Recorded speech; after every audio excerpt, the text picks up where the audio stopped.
Kamu tentara Rusia di garis depan dan menerima perintah dari komandan. Sudah waktunya berangkat. Kamu menuju ke zona maut untuk menghindari drone dan mencoba menyusup ke posisi Ukraina, di mana kamu akan ditugaskan untuk menunggu dan berdoa agar bantuan datang sebelum kamu tertangkap atau terbunuh. Kamu tahu, hampir mustahil untuk kembali dengan selamat. Tapi saat kamu memasuki zona maut, kamu melihat betapa mematikannya Ukraina. Kamu belum sempat menyesuaikan diri saat sebuah drone turun. Begitu saja, kamu selesai. Kamu tidak bertahan lebih lama dari satu episode The Simpsons, dan kamu bukan satu-satunya. Inilah kenyataan tentara Rusia saat ini. Tanda tangani kontrak, latihan selama 10 hari, lalu mati dalam 20 menit. Selamat datang di invasi Putin ke Ukraina. Pemimpinmu kini mencoba merekrut korban baru sebagai umpan meriam. Blogger militer pro-perang Rusia mengungkap segalanya karena marah atas pemborosan nyawa akibat invasi Putin. Menurut laporan 29 Juni oleh Kyiv Post, blogger perang Rusia menyebut tentara yang dikirim ke garis depan Ukraina sering hanya bertahan selama waktu setara menonton sitkom dan menyalahkan Putin atas hal ini. Harapan hidup rata-rata seorang tentara serbu Rusia di garis depan adalah 20 hingga 35 menit, klaim salah satu unggahan yang telah banyak dibagikan di dalam Rusia. Itu saja sudah menunjukkan betapa terdesaknya kampanye darat Putin. Namun kondisinya jauh lebih buruk, bukan hanya cepatnya tentara Rusia tewas yang jadi masalah. Masalahnya, mereka tewas tanpa cukup banyak tentara Ukraina yang ikut tewas. Setidaknya itulah pandangan Putin. The New York Post melaporkan Rusia kini mengalami 8 korban untuk setiap 1 korban yang mereka sebabkan di Ukraina. Perhitungannya di sini tidak masuk akal. Rusia unggul jumlah personel dari Ukraina dengan populasi sekitar 4 kali lebih besar. Perbedaannya besar, tapi 4 kali lebih banyak calon tentara tak berarti jika kamu kehilangan 8 kali lebih banyak dari musuh. Akan ada sesuatu yang harus dikorbankan, dan sepertinya itu adalah kemampuan Rusia untuk melakukan jenis serangan yang dibutuhkan Putin untuk merebut wilayah di Ukraina. Para tentara mulai menyadari hal ini dan sama marahnya dengan blogger militer Rusia.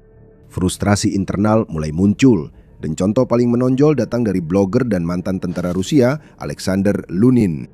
Awal Juni, dia menuntut pertemuan dengan Putin untuk menjelaskan para komandan yang dia tugaskan ke garis depan memerintahkan misi bunuh diri dan menyiksa pasukan yang menolak. Tentara akan mengarahkan senjatanya ke Kremlin jika masalah ini tidak ditangani, kata Lunin. Putin bereaksi dengan cara khasnya. Putin memerintahkan penangkapan Lunin karena peringatannya di media sosial dan berharap itu mengakhiri masalah tersebut. Itu tidak cukup. Menangkap pria yang mencoba mengungkap pelanggaran di tentara Rusia tak akan memperpanjang 20 menit umur para tumbal yang ketakutan dan diperintah ke zona maut. Pendekatan Putin yang konyol terhadap perang, mengandalkan gelombang manusia untuk mengalahkan pasukan drone, jadi salah satu alasan semua ini terjadi. Memang drone-drone Ukraina adalah salah satu alasan utama mengapa tentara Rusia bertahan lebih singkat di zona maut dibandingkan waktu yang dibutuhkan pizza untuk diantar. Selain itu, Putin memang sudah menyiapkan tentara ini untuk gagal sejak awal. Mari kita bicara tentang pelatihan.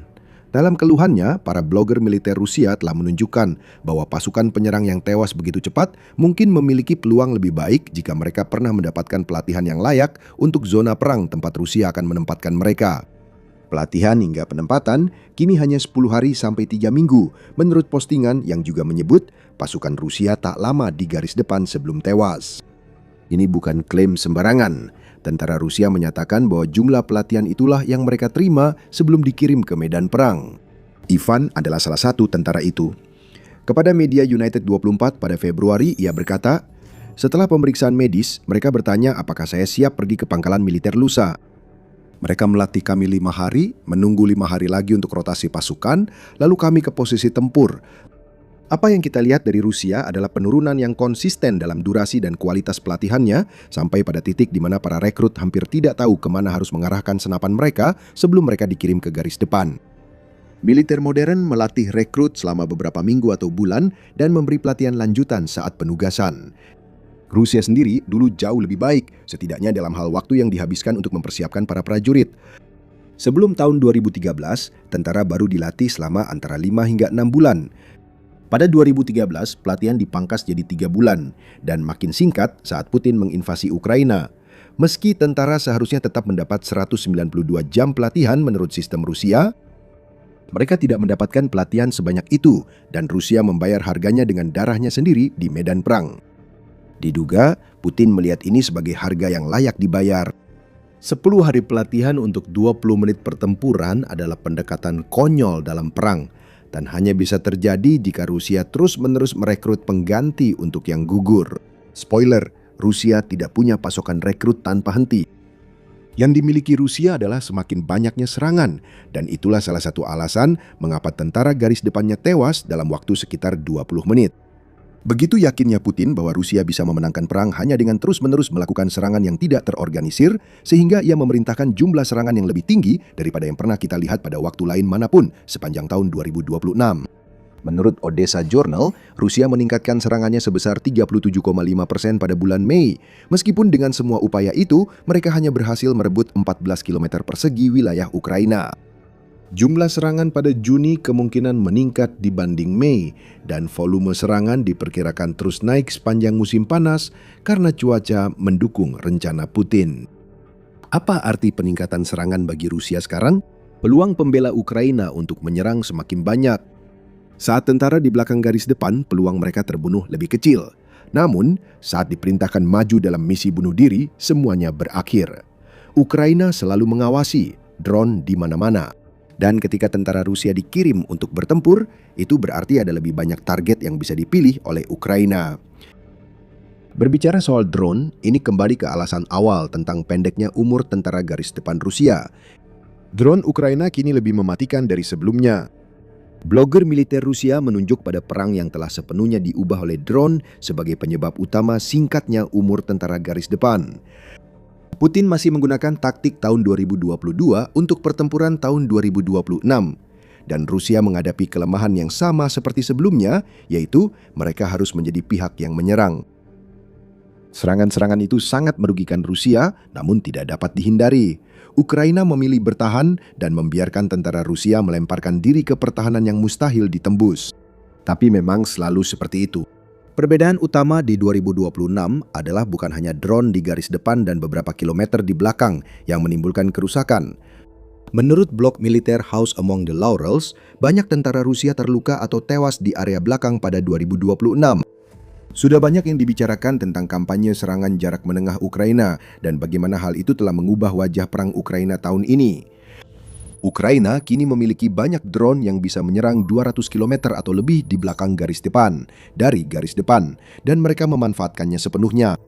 Logistik Rusia sedang dihancurkan, yang merupakan kunci dari strategi Ukraina untuk mengisolasi Crimea dan memutus dukungan kepada tentara di garis depan. Pusat komando, titik peluncuran drone, dan gudang amunisi kembali diserang, membatasi dukungan untuk tentara di garis depan. Namun sering luput diberitakan bahwa konsentrasi pasukan di belakang garis depan juga diserang.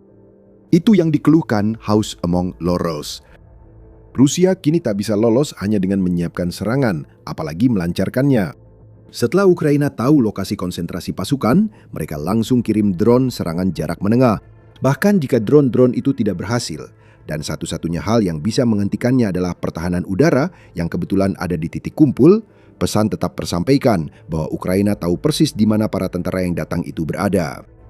Korban selamat dari serangan di area belakang akan diburu dan dibunuh di garis depan. Membahas garis depan, kita tak bisa mengabaikan bahwa Ukraina telah sangat memperluas strategi zona pembunuhan yang dikembangkannya pada 2025. Di beberapa garis depan, zona pembunuhan meluas sampai 50 km dan dipenuhi drone, lalu diikuti drone serangan menengah. Konsep zona pembunuhan dibuat untuk menciptakan tingkat korban dan masa bertahan hidup yang singkat seperti sekarang. Ide-ide itu bukanlah hal baru. Selama berabad-abad, tentara menggiring musuh ke zona di mana mereka bisa dilumpuhkan dengan senjata. Di masa lalu, artileri dan roket yang melakukan tugas itu. Sekarang, ribuan drone yang melakukannya. Beberapa terus mengawasi, yang lain menunggu menyerang saat tentara terlihat. Gabungkan drone dengan pertahanan lain seperti kawat berduri yang memperlambat gerak tentara, serta parit anti-tank dan gigi naga untuk menghentikan kendaraan, maka tercipta cikal bakal pembantaian. Tak heran tentara Rusia hanya bertahan 20 menit. Jadi Putin akan bertindak soal ini kan? Rakyat negaranya banyak yang tewas di Ukraina, jadi pasti dia punya ide. Kalau kamu berpikir begitu, berarti kamu tidak mengenal Putin. Sedikit catatan, ini adalah The Military Show, kami beri wawasan seperti ini tiap minggu.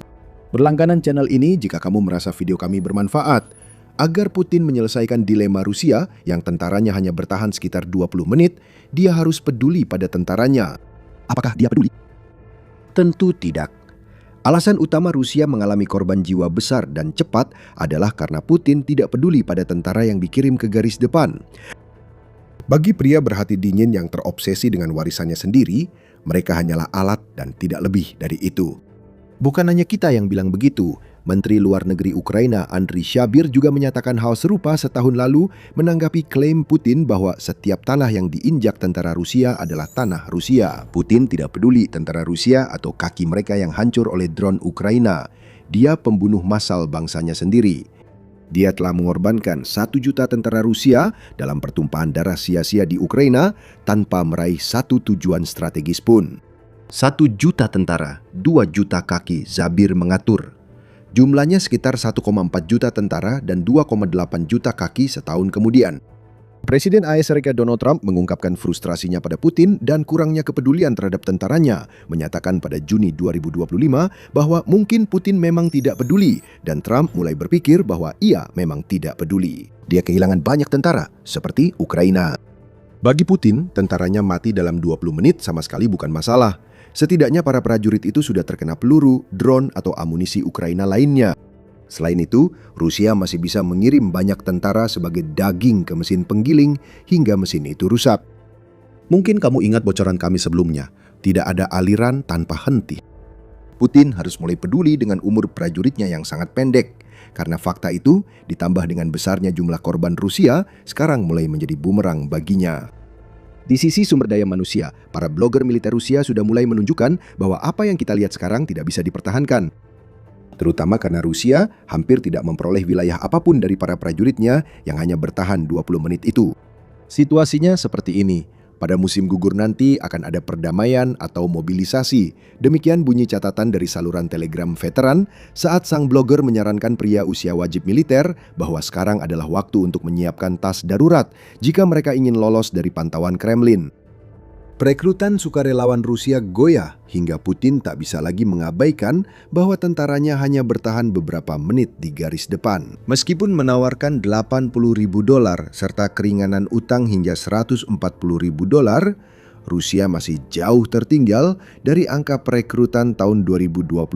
Menurut CNN, perekrutan di Rusia turun 20% selama kuartal pertama tahun 2026 dibandingkan tahun sebelumnya.